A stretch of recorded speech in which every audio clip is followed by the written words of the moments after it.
狄姐病逝后，嫡母给了我一箱金子，让我嫁给姐姐的夫君做续弦，并嘱咐我好生教养姐姐留下的孩子。我抱着金子狂点头。进府第一日，我看着上房揭瓦的小孩，抠破脑袋也想不明白2个闷葫芦是怎么生出一个混世魔王的。可是后来我只是回府省亲的功夫，小魔王却抱着我的腿哇哇哭。你不要爹爹就算了，可不能要我。大家好，欢迎收看皮皮听书。正睡得迷糊的时候，屋外一片嘈杂，吵得我觉都睡不安生。我闭着眼，摸了摸身旁的位置，果然空无一人。要不是满屋的红绸，我差点忘了今天是我新婚第1日。烦躁地起身，拉开门，抬眼就看见一个满身泥泞的4、5岁小孩牵着一条黑狗站在院中。我上前走了几步，低头仔细打量了一番面前的人，扑哧地笑出了声。你这是和这狗一起掉粪坑了？小孩气呼呼地别过脑袋不吭声。王嬷嬷脸上挂着尴尬的笑，将小孩往我面前推了推。少夫人，老夫人说您既然已经嫁入府中，日后轩哥就由您管了。说完转身就走了，生怕我不接手。人走后，我和裴轩站在院子里大眼瞪小眼。说说呗，怎么搞的？裴轩瞪了我一眼，倔强的小嘴一撇，不要你管。我无奈地摇摇头。这小家伙自我来盛京第1天就不怎么待见我，刚踏进他家的门就放狗咬我。还好这狗是个欺软怕硬的，见着我不怕它，转身就夹着尾巴哼哼唧唧的又回去了。我转头看向他牵着的黑狗，又看着裴轩身上背的小包裹，幸灾乐祸一笑，离家出走没成功呀。爱面子的小孩被戳破了，撇着嘴要哭不哭的。见他不肯和我交流，我站直身子，居高临下的看着他，指着黑狗威胁道：再不说话，我就把他宰了炖汤。轩哥听了这话，抱着狗哇的一声就哭了出来。大黑听了，瑟瑟发抖的靠在他怀里。我不许你炖我的大黑，你个黑心的坏女人，我讨厌你。他们说的对，后娘都黑心黑肺，坏得很。我静静地看着他叽里咕噜说了一大堆，等着他扯着嗓子哭完。见他安静下来后，我嫌弃地拿出锦帕准备给他擦擦脸。他吓得连忙后退了半步躲开了，又扯着嗓子嚎，还哭得一抽一抽的。你要是敢打我，我就告诉爹爹。我无奈只好手动让他闭嘴，抬手在他嘴上轻轻拍了好几下，断断续续的哇哇哇哇，还怪好玩。意识到我在玩他后，他顿时止住了哭声，打着嗝倔强地瞪着眼睛。我笑笑，哭够了。他哼了声。我抬手控住他的脸颊，抬手轻轻地给他擦着脸上的泥。他没想到我只是想给他擦脸，一时间愣在原地。我嫌弃地撇撇嘴，脏死了。我又凑近闻了闻，还臭臭的呢。他捏着衣摆，有些紧张地看着我。反正你要是敢打我，我就叫我爹把你赶出去。我被气得笑出了声，自顾自地给他擦着脸。我打你做什么？真当我是恶毒后娘啊？说着还戳了戳他的额头。就算你不喜欢我当你娘，我还是你小姨，你也不用这么讨厌我吧。行了，和嬷嬷下去洗洗吧。洗澡的时候，裴轩死活要抱着他的大黑一起洗，嬷嬷没办法，只好把我叫去。我进耳室的时候，正看着他光溜溜的抱着他黑哥，就是不撒手。见我进来，连忙松开了大黑，转身光着屁股就爬进了浴桶里，红着脸死死地捂着他小鸡鸡，生怕我看见了。嬷嬷见状，连忙将大黑牵了出去。裴轩以为我要对大黑做什么，警惕地看着我，虽然底气不足，但是又很倔强。你不许把大黑炖了，他是我的好兄弟。我抽抽嘴角，你爹知道他还有个狗儿子吗？裴轩一噎，低着头不说话。我挽起袖子，蹲在他面前，拾起水里的帕子给他擦着身子。他红着脸，有一下没一下的瞟我，倒是没了先前咋咋呼呼的模样，变得扭捏了不少。松开，我给你洗洗。他脸憋得通红，我是男孩，你是女孩，你不能看我小鸡鸡。我扑哧地笑出了声，我还是你娘呢，怎么就看不得了？他说不过我，又撇了撇嘴。反正你就是不能看。我无奈摇摇头，行行行，我叫嬷嬷进来给你洗，成吗？他抿了抿唇，又点了点头。我坐在外面想了许久，怎么也想不明白。姐姐向来温婉贤淑，话少得可怜，裴彻又是个古板无趣的，两个闷葫芦是怎么生出个喇叭的？等了好一会儿，嬷嬷才牵着他出来。我坐在桌前，撑着下巴看着他，说说吧，为什么离家出走？他站在我面前，抿抿唇不肯说话。我也懒得再追问，吩咐着嬷嬷把早饭端进来。嫡母为了我心甘情愿嫁来盛京，可谓是大出血，我也毫不客气，不只要了钱，还要了不少的人。这不，院里的厨子都是我从江南带来的。一时间，桌上摆满了江南的特色，什么水晶饺、金丝肚、糯米鸡，好不快哉！我正自顾自地吃着早上新包的鲜肉小馄饨，就听见身边响起肚子咕咕叫的声音。我唇角轻轻勾起，当作没听见一般。这小馄饨真鲜。轩哥在一旁口水咽了又咽。我盘算着时间差不多了，转头温声问他：“你想吃小馄饨吗？”他看着我不说话，我也不惯着他，总是这样拒绝交流的模样，可不行，又自顾自地吃了起来。半晌后，裙摆被人轻轻地拉了一下。真哥和我说，我爹娶了新妻子，有了后娘，亲爹也会变成后爹，家里就没我的位置了。他还说后娘都坏得很，会不给我饭吃，还会虐待我。我就很生气，想着没我的位置就算了，我也不稀罕，于是就带着大黑离家出走了。我将他拉得近了些。那你怎么掉泥坑里的？我和大黑离家出走，有一个坏人看着大黑很壮，他就拽着大黑的绳子不松手，想把大黑抢走。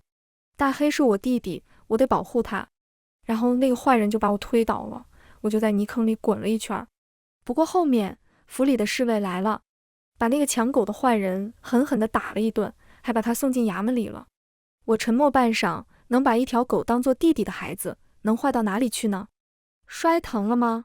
轩哥没想到我会这么问，愣愣地看着我，扭捏地揉了揉屁股。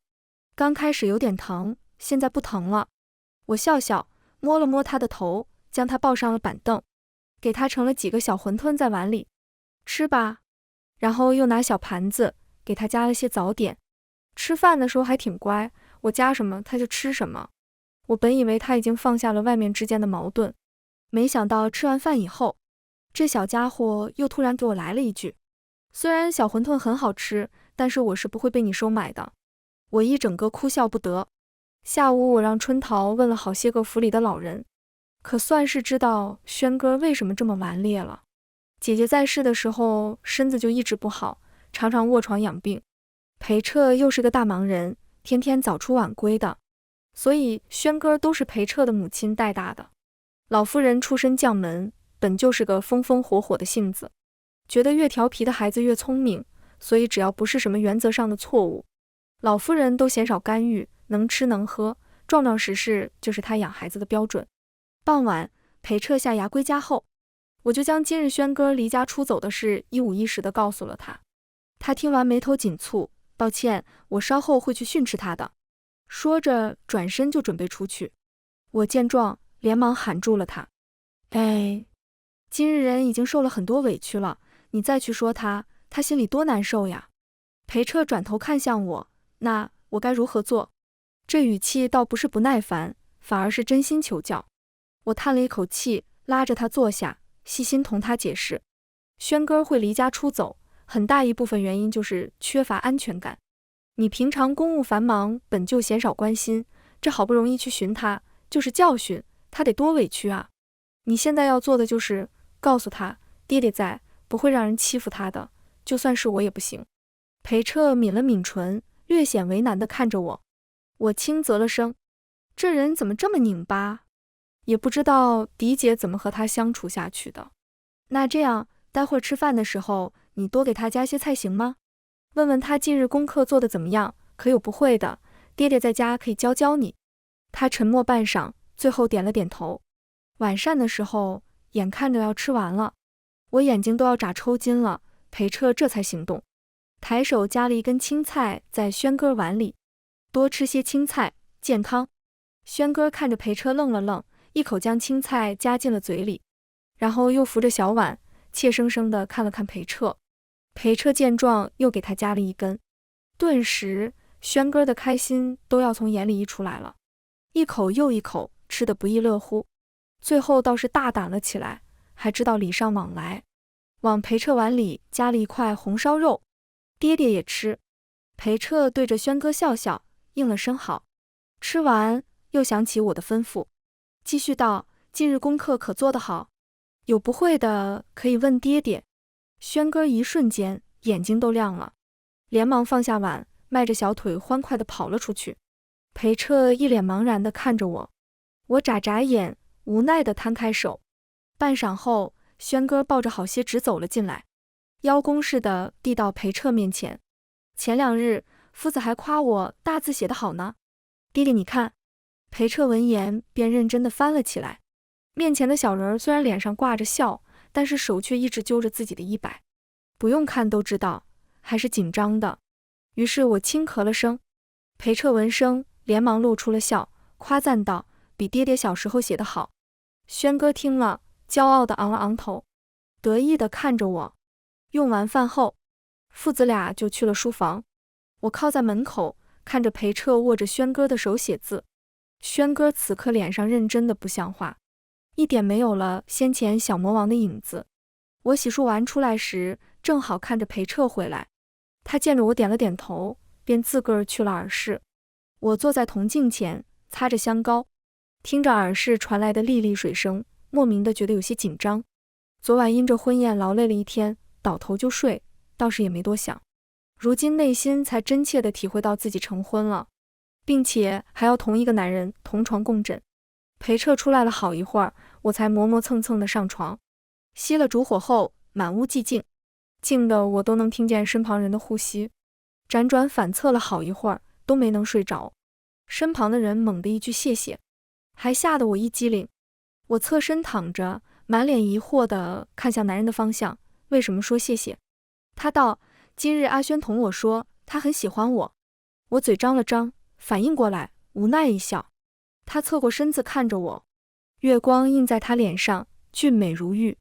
前些年年岁轻些的时候，家中姐妹都羡慕嫡姐得了个如天上月山间松般的好夫婿，但我不羡慕，因为我觉着幸福日子是自己过出来的，不是夫君给的。但是如今这人却躺在我身侧，倒还觉得有些不真实。双眸对视下，心底似冒出了些异样的情绪。我悄无声息地按上自己的心口，跳得属实有些厉害。半晌后，身旁的人又说话了：你想圆房吗？我心上一惊，没想到他会直接这么问，眨了眨眼，连忙打着哈哈：是不是太突然了？身旁的人沉默半晌，府中人多，总会有些闲言碎语。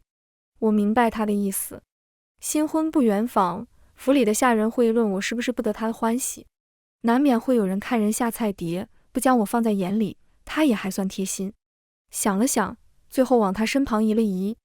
那我们试试呗。他应了声好，大手将我捞了过去。说实话，这体验下来算不得太愉快，因为这家伙着实有些放不开，搞得我出嫁前跟嬷嬷学的好些知识都不曾用上，而且他好像也不是很热衷此事，所以草草了事之后，我们就睡下了。第2日醒来时，身旁的人又早早去上衙门了。收拾妥当以后，我便去了老夫人院中请安。这一进门没多久，老夫人就抓着我的手问：我儿向来腼腆，昨夜你们可还和谐？听了这话，脸皮厚如我，也不禁有些不好意思。还成。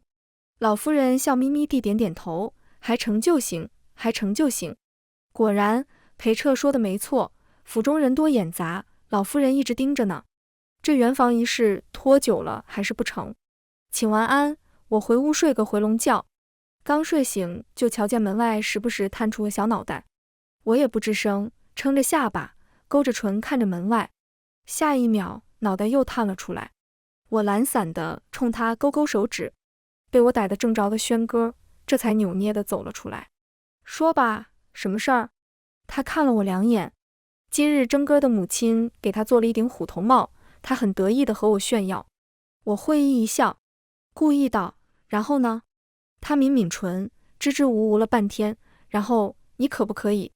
说一半，人又把话咽了回去，耷拉着脑袋，算了，转身就想走。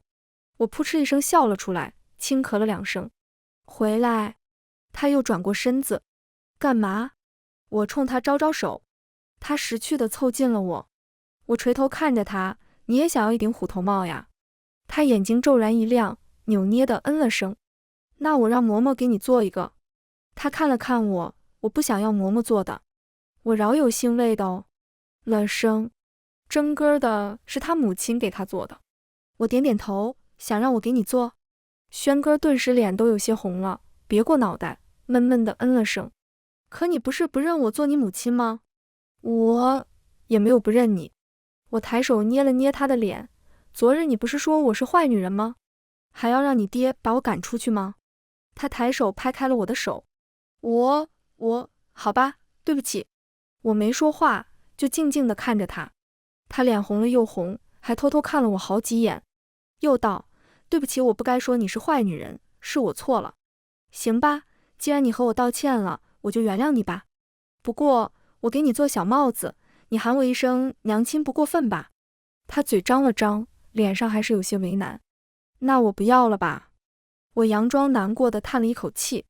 算了吧，是我为难你了。他撅了撅嘴，嘴巴又张又合的。想来还是挣扎许久，但是最终还是没叫我。我先叫你小姨，成吗？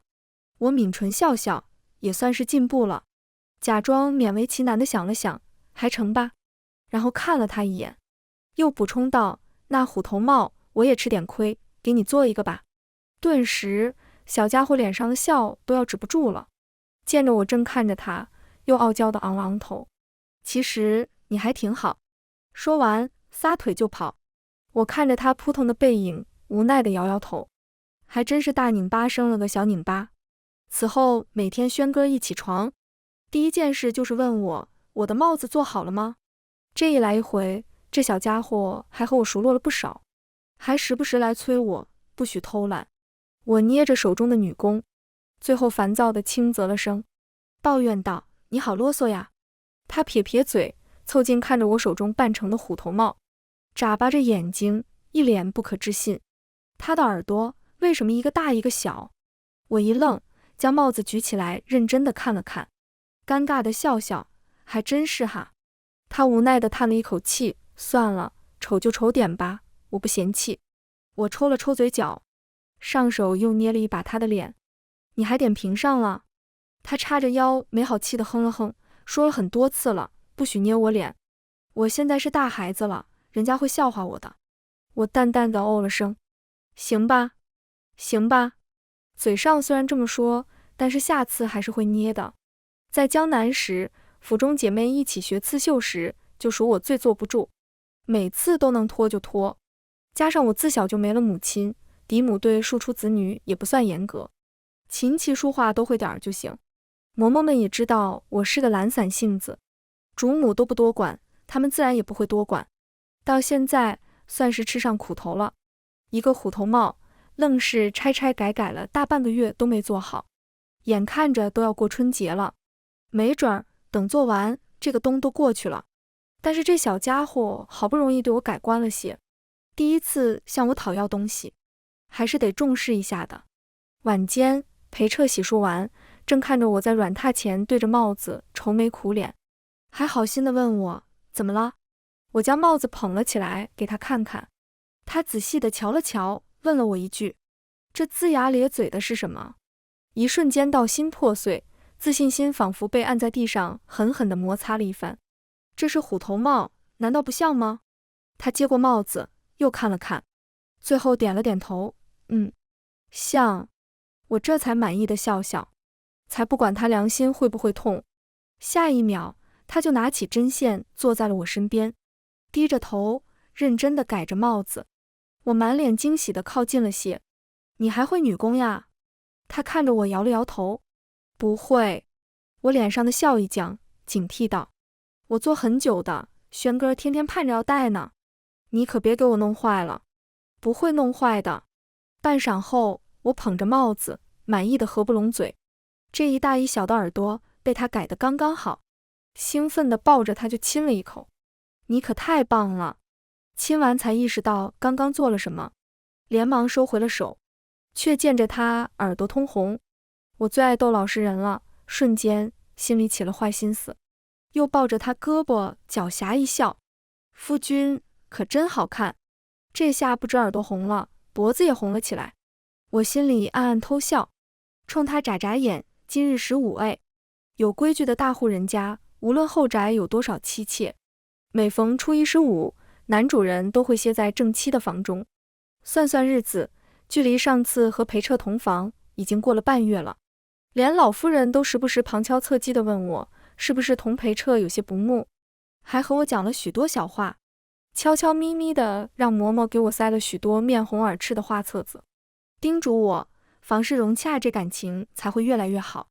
裴彻偏过头，垂眸看着我，还算识趣，搂着我的腰将我横抱起来，稳稳当当地走向床榻，然后掀下床围，面无表情地解起了我的衣服。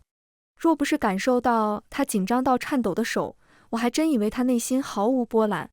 被包干净后，身前的人又跪坐在榻上，解起了自己的衣物。我抱着软枕堪堪遮住身前的春光，歪着身子撑着头，目不转睛地欣赏着。不得不说，裴彻身材还真不错，肩宽腿长，腰腹紧实。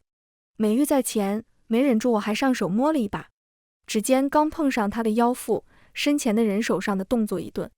我的手上摸着，抬眸看着。不可以摸吗？他看看我的手，点了点头，可以。我满意的勾起了笑，越发大胆了起来。上一次你一点都不温柔，弄得我很不舒服。他抿了抿唇，一脸严肃，抱歉。我淡淡的嗯了声，手指勾起了他的裤带，将他往前带了带。他身子也随着我的方向微微俯身，我抬手就勾起了他的脖子，凑到他耳边吹了一口气。这次可不能像上次那样哦。他掐着我的腰，点了点头，抬手便抽出了隔在我们中间的软枕。一时间，腰上的手移到了我的后腰，将我微微托起。坦诚之下，滚圆便被人压得有些不适，但身体又渴望离得更近些，生疏的吻也随之落下。这还是裴彻第一次亲吻我的唇，我下意识地回应着他。今晚的夜格外的长，也不知是身旁的人太好学，还是男人在这方面总是天赋异禀。这一夜我还有些回味，裴彻还算贴心，大汗淋漓之后知道抱着我去洗澡。早上醒来时，被窝很是温暖，腰上还搭着一只大手。我正意外今天身旁的人还在时，突然反应过来，他竟然洗完澡什么都没给我穿，连一件小衣都没有，但是身旁的人中衣却穿得好好的。我气得咬咬牙，上手就在他腰上掐了一把，顿时好看的眉眼轻轻蹙起，大手松开我的腰，捉住了我的手，声音闷闷地问我怎么了。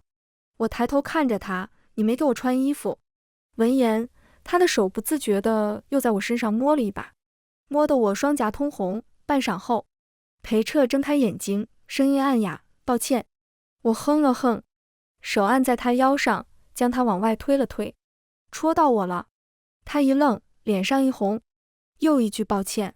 我被气得笑出了声。算了，还指望一个闷葫芦能说什么呢？轩哥收到虎头帽后，开心的不像话，见着人就问我的帽子好看吗？屋中的嬷嬷是狄姐生前的心腹，见着轩哥开心的活蹦乱跳的模样，不禁擦了擦眼角的泪。轩哥炫耀了一圈回来，手背在后面，昂着头，跟个小大人一样一摇一摆地走到我身前，傲娇的小模样逗得我笑出了声。别说，这小家伙还真好哄，翘着个嘴，还假模假样地说了声谢谢，然后从背后掏出了个金簪子给我。诺，祖母说了，别人送东西给我，我是要回礼的，这个给你。我看着金簪子，眼睛都亮了。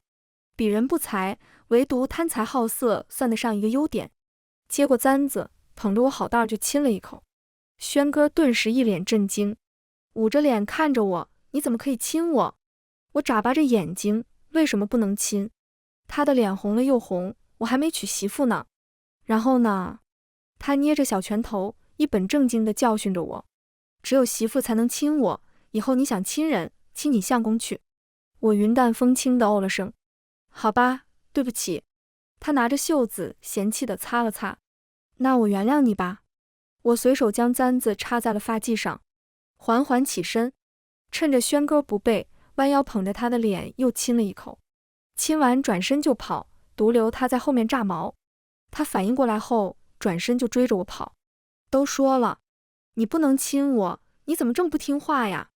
我捂着耳朵自顾自地跑，听不见，听不见。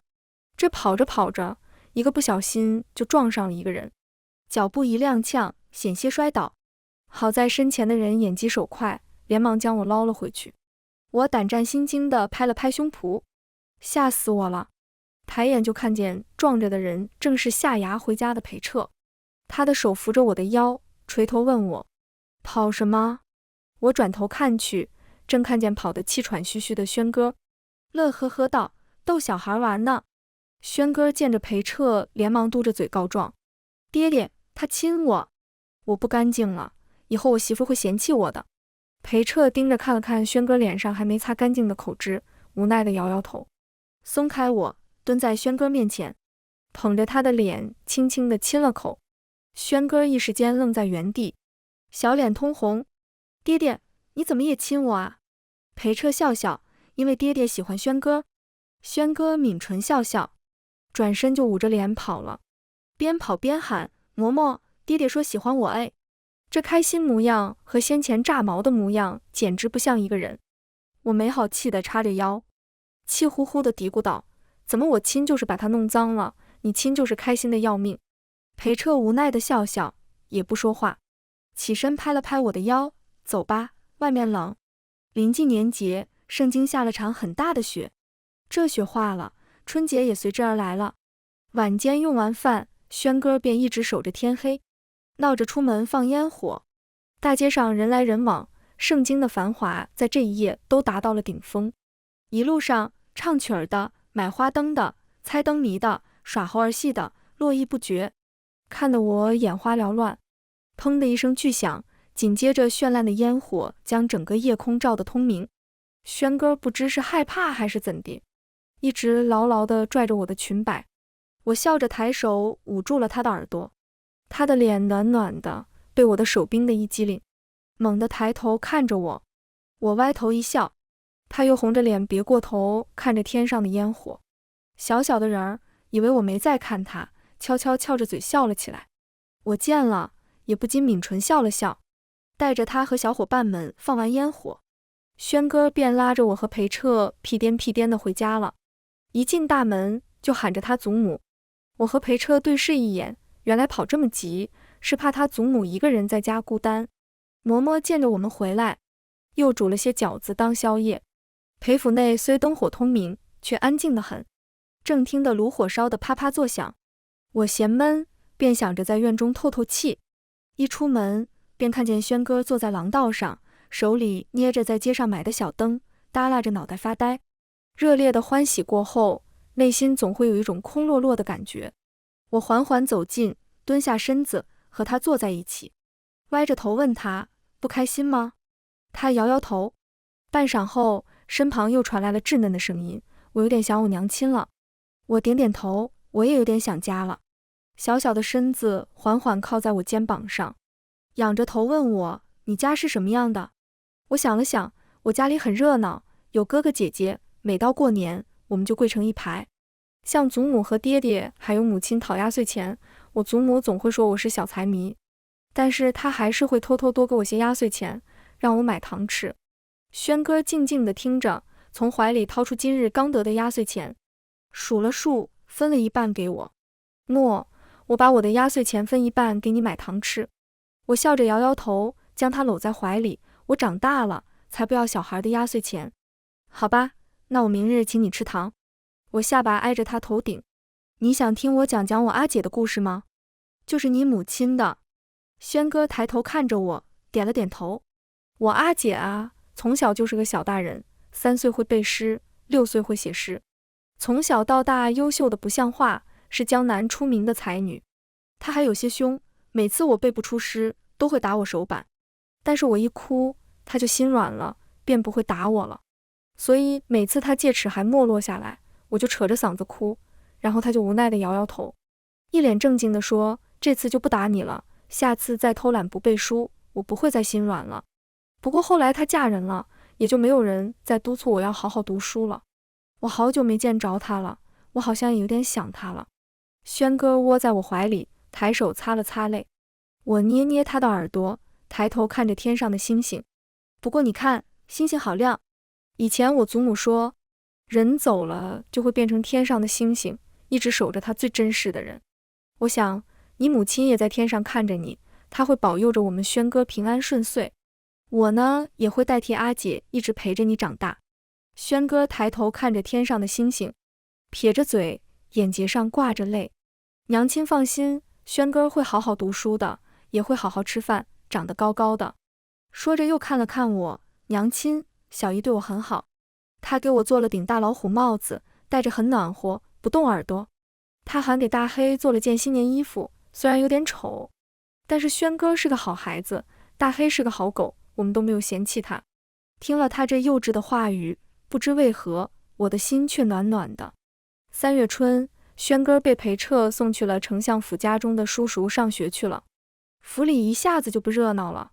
我每日除了吃就是睡，日子过得好生无聊。嫡母从江南寄来书信，除了家长里短的叮嘱，家中姊妹对我的思念，还同我说家中祖母年节大病了一场，好在如今天暖了起来，身子已经见好了，叫我安心。嫡母虽然平常严肃了些，却是面冷心热的，知晓我最挂念的便是祖母了。虽然书信中说祖母身子已经见好了，但是我心中不免还是有些担心，所以一整日都忧心忡忡的，心中装着事，我连晚间的饭都没怎么吃。裴彻发觉到我有些低落的情绪，便主动问我怎么了。我将祖母生病的事告诉了他，他倒也没多想，脱口而出就是既然不放心，那就回去看看。我欣喜过望，真的可以吗？裴彻点点头，只是年后我有些忙，恐怕不能陪你回去了。我连忙抱着他胳膊蹭了蹭，没事没事，我可以一个人回去的。第二日，我就吩咐嬷嬷们给我收拾东西。午时，轩哥下学回来，见着下人搬着大包小包上车，连忙拉着嬷嬷问：“我们要去京郊玩吗？”嬷嬷摇摇头，笑着回他：“是少夫人要回江南了。”啪嗒一声，轩哥手上的糖葫芦落地，丢下书童，撒腿就往屋里跑。见着我就抱着我的腿嚎：“你不要爹爹就算了，你可不能不要我啊！”撇着嘴，泪大滴大滴往下落。我以后都喊你娘亲，你别走好不好啊？我都和真哥说了，你对我很好，你不是坏女人了。他要是再说你坏话，我会打他的，你别生气，成吗？你明明说了要一直陪我长大的，你不能骗人。小嘴巴叭个不停，完全不给我说话的机会。我抬手擦了擦他哭成花猫的脸。我祖母生病了，我只是回去看望她，看完我就又回来了，没有要丢下你。他哭得一噎一噎的，真的吗？你没有骗我吗？我哭笑不得，伸出手指发誓，我保证没有骗你。他这才止住哭声，胡乱往脸上一擦，然后转身就跑了。没过一会儿，他抱着一个小盒子递给我，我满脸疑惑，这是什么？是钱，好多好多钱，我把钱给你，你带我一起去江南好不好？我看着满匣子的金银，还有一沓银票，愣了愣。他以为我不愿意，嘴巴又是一撇，拉着我的手摇了又摇。求求你了，母亲。我将匣子盖上，塞回了他怀里，摸了摸他的头。你得去问问你祖母或者爹爹，他们要是同意，我们就一起去江南。真的吗？我点点头。轩哥撒腿就跑去了祖母院里，没过多久，小脸上就挂满了笑，拉着老夫人身边的老嬷嬷来了我院中。嬷嬷，你快和母亲说，祖母同意了。嬷嬷无奈地摇摇头，抬手戳了戳她的小脸，看把你急的。一路上，轩哥兴奋得不像话，无论是天上飞的、地上跑的，都能勾起他莫大的兴趣，时不时地问你这是什么，那是什么，你耐心和他解释，他就耐心地听，累了就老实地窝在我怀里睡觉，不知道做了什么梦，睡着了还在嘀咕，我长大也要带母亲去好多地方。小孩子的世界总是很单纯，喜欢就是喜欢，讨厌就是讨厌，你真心待他好，他也会记在心里。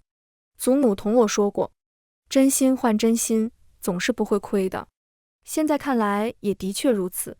全文完，皮皮听书，感谢您的观看，每天上新精彩小说，喜欢就订阅吧。